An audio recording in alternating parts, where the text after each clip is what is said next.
자, 첫 번째 주제에 대한 이제 사회자의 공통 질문은 끝이 났고요. 이제 후보 간 상호 질문을 하도록 하겠습니다. 각 후보는 2개의 질문을 상대 선본 각각 1개씩 할 수 있습니다. 상대 후보에게 한 질의는 같은 내용이어도 되고 다른 내용이어도 무방합니다. 후보 간 상호 질의는 질의 시간 1분 이내, 또 답변은 3분 이내로 해주시기 바랍니다. 역시 시간이 넘으면 발언이 중단되니 시간 관리에 유의해 주시기 바랍니다. 자, 질의 순서는 1번, 2번, 3번으로 진행하겠습니다. 먼저 기호 1번 윤영채 후보의 후보 간 질의가 있겠습니다. 상대 후보를 지목해 주시고 질의해 주시기 바랍니다. 네, 2번 후보에게 먼저 질문하겠습니다. 교사 노조가 등장했죠. 이런 시기에 정교조는 어떤 역할을 해야 한다고 생각하시나요? 교사 노조를 만든 분들은 여러분들도 알다시피 박근혜가 법의 노조 탄압할 때 소나기를 피해야 한다며 해고자 9명을 정교조에서 배제해야 한다고 하면서 나가서 교사 노조를 만든 분들이죠. 그렇죠? 근데 정교조는 이 9명을 품고 정교조를 지켰고 마침내 승리했어요. 눈앞에 단기적 이익에 흔들림 없이 더디더라도 투쟁과 연대하는 방법으로 이 문제도 해결했습니다. 비정규직 문제에 접근할 때도 교사 노조와 정교조는 결이 다릅니다. 정교조에는 기간제 교사가 있지만 교사 노조에는 정교사만 있죠. 단체별 안에 기간제 조합원이 직접 설문조사를 하고 다듬어서 만든 요구안이 담겨 있습니다. 2020년 인천지구 단체협 병안에. 반면 교사 노조는 정규직 교사만 가입할 수 있습니다. 네, 답변해 주시기 바랍니다. 네, 경기교사노조가 약 3년 전에 출범을 하면서 경기교육청과 단체 협약까지 맺은 것으로 알고 있습니다. 그리고 올해 3월에 인천교사노조가 또 발족을 했죠.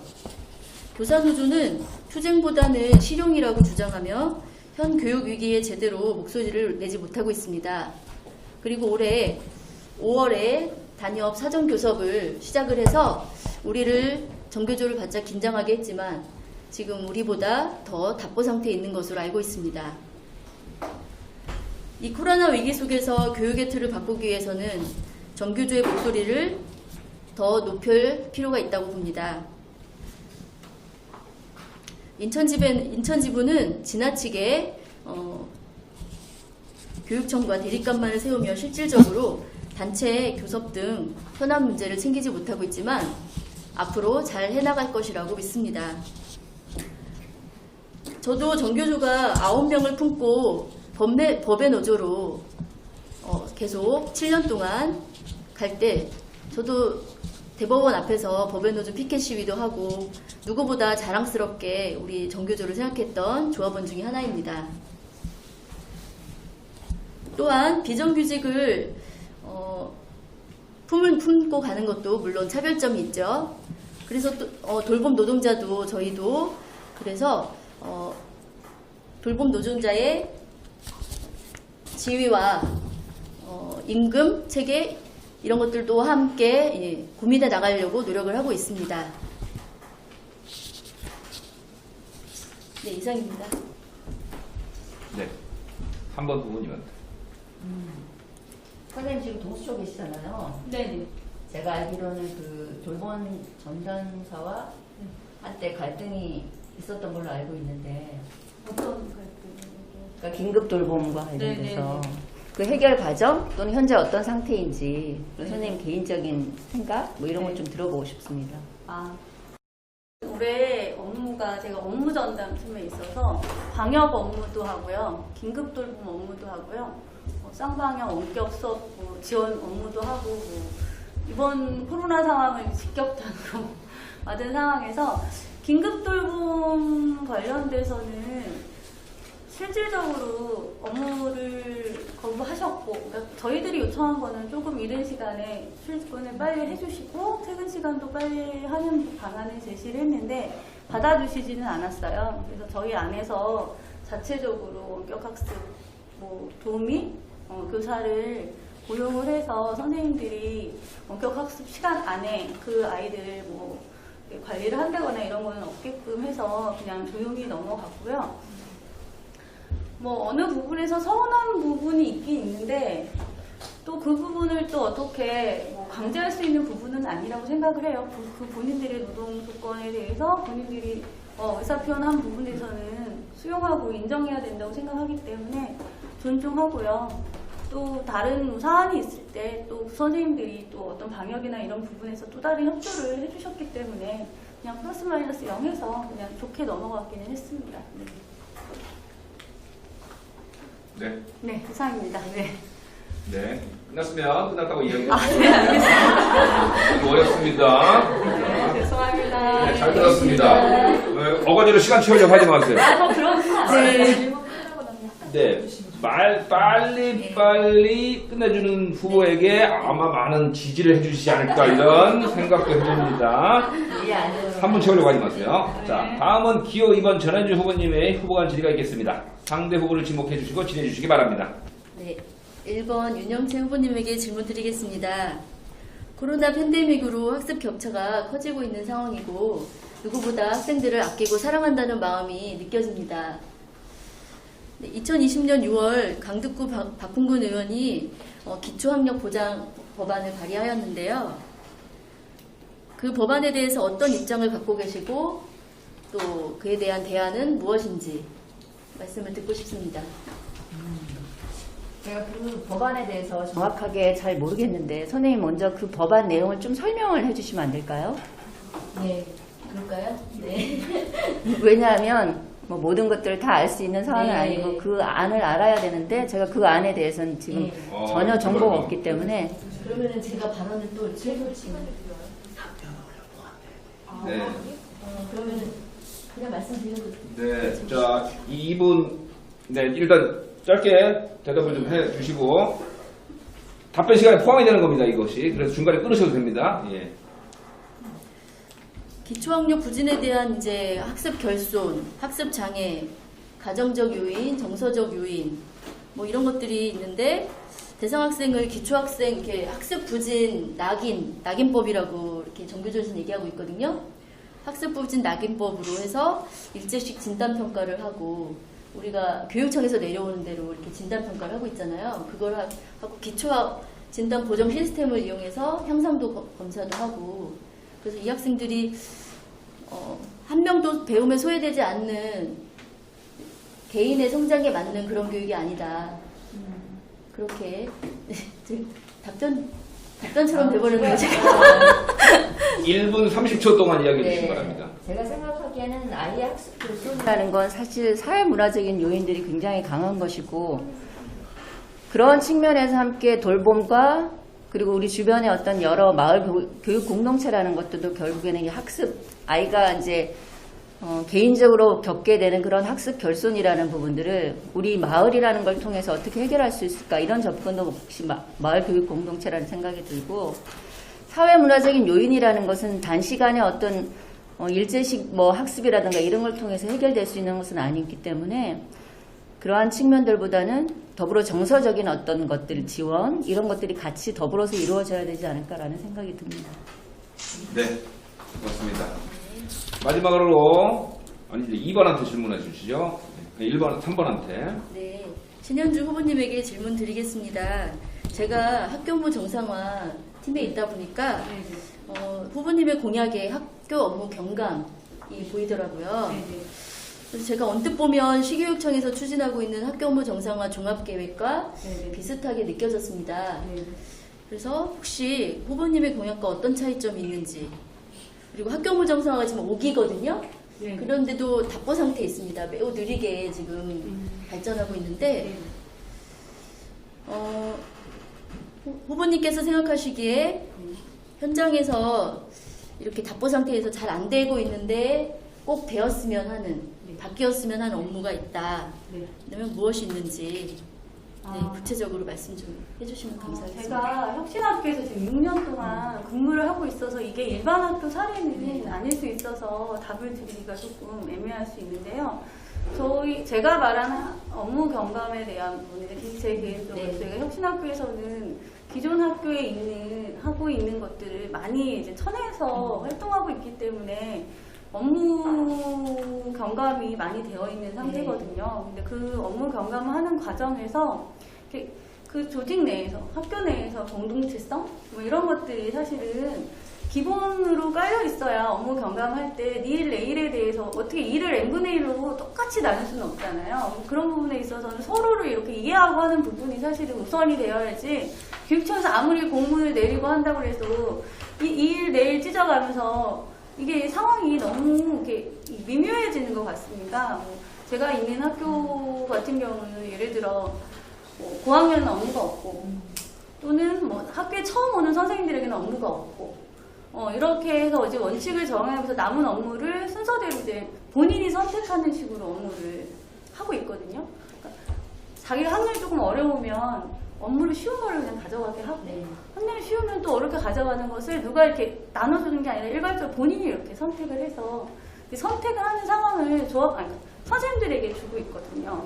그리고 작년 같은 경우는 이제 5학년 선생님들이 원래 업무가 없는 해예요. 5, 6학년 업무가 없거든요. 근데 4학년에 이제 힘든 친구들이 너무 많은 거예요. 4학년의 업무는 원래 있었고, 근데 5학년 선생님이랑 4학년 선생님이 함께 얘기를 해서 5학년 선생님들이 올해는 우리가 업무를 해줄게, 너희 아이들한테 집중해라 하면서 4학년은 업무를 안 받고 5학년 업무를 갖는 이런 식으로 이 공동체성 안에서 서로의 상황을 이해하고 하면서 업무 경감이나 또는 업무를 나누고 있는 데 있어서의 이 갈등을 이렇게 해소할 수 있는 사례로 이제 드리고 싶습니다. 네.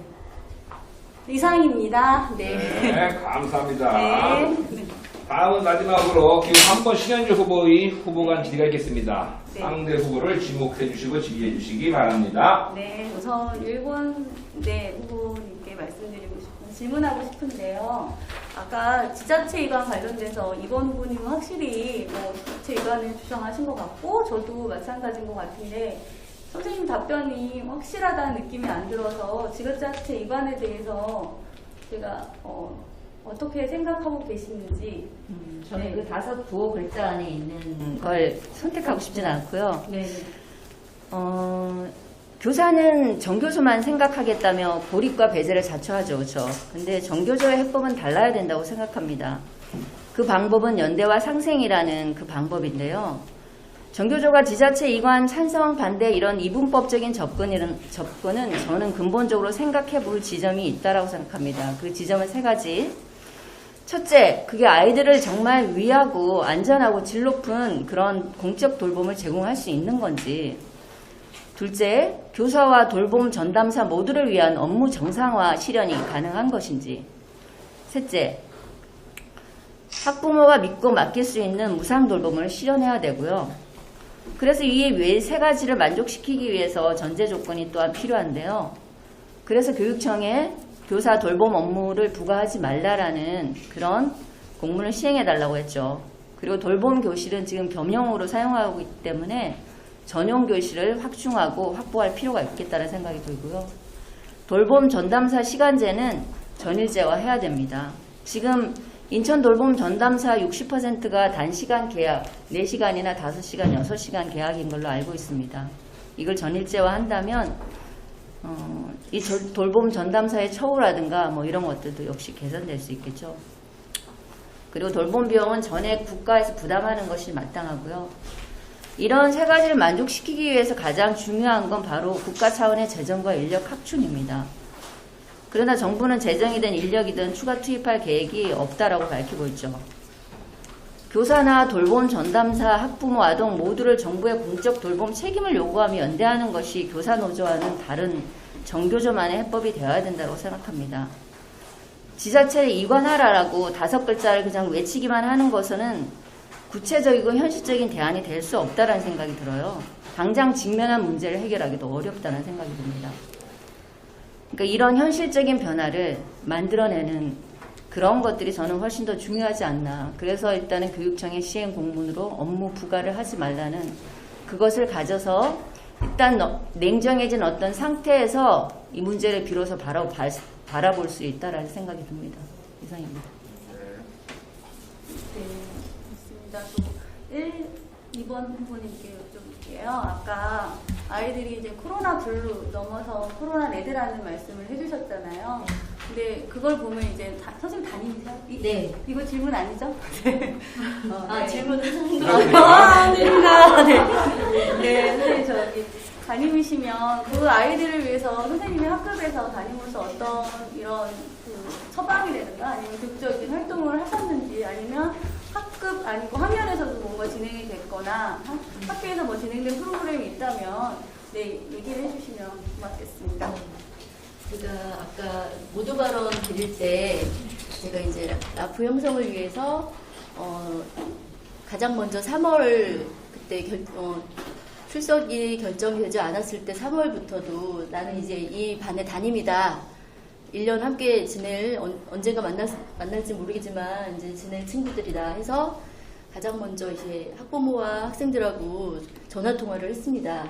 그러면서 가정 환경을 파악을 했고 그 중에 몇 명이 이제 예전 담임한테도 또 들은 바도 있고 제가 점심시간에 또 제가 4학년 담임인데 3학년하고 같이 밥을 먹거든요. 그러니까 3학년 친구들도 이제 유심히 보게 되죠. 그래서 이렇게 유심히 본 친구도 있고 그래서 파악이 되더라고요, 몇 명이. 그래서 그 친구들을 위해서 한 번 더 심층적인 이런 상담을 다시 한번 하고 이 친구들이 집에 있을 때 어떻게 하는지, 어떻게 생활하고 있는지 이런 이야기도 했는데 그 중에 한 명이 마음속에 계속 걸리더라고요. 작년부터 아토피가 굉장히 심한 친구였어요. 그러니까 얼굴을 이렇게 똑바로 쳐다볼 수가 없어요. 어른들이, 선생님들이 이 친구를 봐도 너무 끔찍하고 너무 불쌍해서 쳐다볼 수가 없는 정도인 거예요.